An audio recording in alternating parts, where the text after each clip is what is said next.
What's up, everybody? Mr. Cully here, and today I'm just going to take you through the reaction types lab that we're doing in class. And the first one that we're going to be looking at is one that is a synthesis reaction. So this is one where we got two reactants going to one product.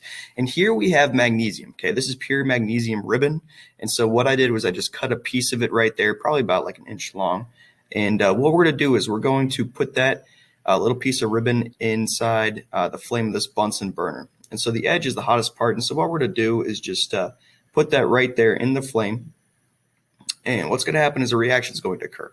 And it's going to get very, very bright. So you'll see that here in a second. Kind of like a flare, okay? And it's super, super bright. If you're in class, I actually say that don't look at it because it can blind you.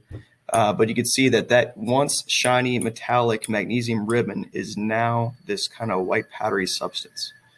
And so you had magnesium and you burned it with oxygen in the air. So this is your product. So you're going to be predicting what is that product going to be if you had magnesium with oxygen in the air reacting together to burn something. Okay, so that's the first reaction. Second reaction, we're going to be dealing with something, a chemical. This is actually copper carbonate. And so this is just a nice fine powder that has kind of like this tinge green to it. So it's kind of cool. But what we're going to be doing is we're going to put just a little scoop of that powder in the bottom of this test tube. And we're going to heat it up. And this one takes a little bit longer to kind of see happen. But over time, this is a thermal decomposition reaction. So all we have right now is copper carbonate, and it's copper 2 carbonate. And over time, you can see it's already starting to change color a little bit. It's going from that teal to now a really, really dark black.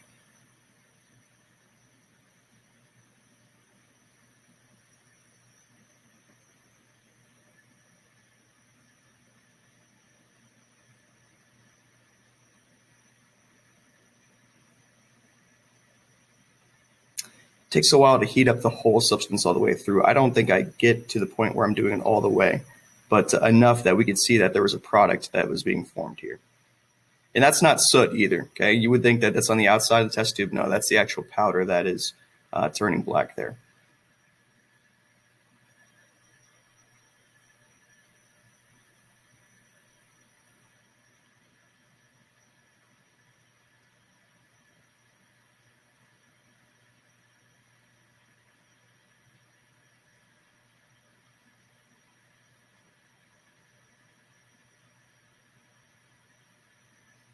Alrighty, so that's good enough. And we can see that we got that black powder as a product, and there's also one other product. And the way that we test for it is by actually just burning a match. And so with that, we know that things need oxygen to burn. Well, the opposite happens with carbon dioxide. If carbon dioxide is present, then the match goes out. So one of the other products here was actually carbon dioxide, proven by the fact that the match goes out. All right, so that is the decomposition reaction. This one is the single replacement reaction. So here we have an iron now. Okay, that's just pure iron. And this is copper sulfate solution. So again, copper tends to form these bluish greenish substances. And so here we have aqueous copper sulfate, and then this is an iron. So in a single replacement reaction, what you're going to have is that iron is the loner here, wants to kick out copper out of the solution. And so if that happens, then we should see metallic copper get formed. So let's take a look.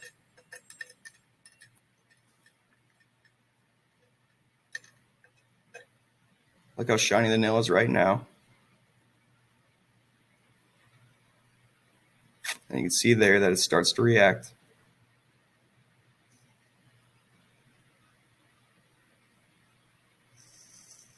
And it does not take long for this to occur. So now you pull it out, and that once iron nail is now what? That's not rust. So what did it kick out there? All right, so that's the single replacement reaction. And lastly, this is our double replacement reaction. So here we have potassium iodide and we have lead nitrate. And so what we're going to be doing is we got a well of both. And that right there is the potassium iodide. And that's the lead nitrate. And when you mix them, this forms right here, okay? And remember, what comes out of solution, okay? Whatever that solid is formed in a double replacement reaction is called the precipitate. So that yellow substance that's formed right there is called the precipitate. It's solid. All right, it fell out of solution. So I'm going to ask you to predict what that precipitate is. Now, here's my hint to you. If a compound contains nitrate, it's never going to be a solid in solution. It's always going to be soluble is what we say. So whatever compound, whatever product you have that doesn't contain nitrate is going to be your precipitate there. Okay. So those are the 4 different reaction types, and we're going to be talking about those throughout this lab. So let me know if you have any questions about any of these reactions as you're going throughout your lab report.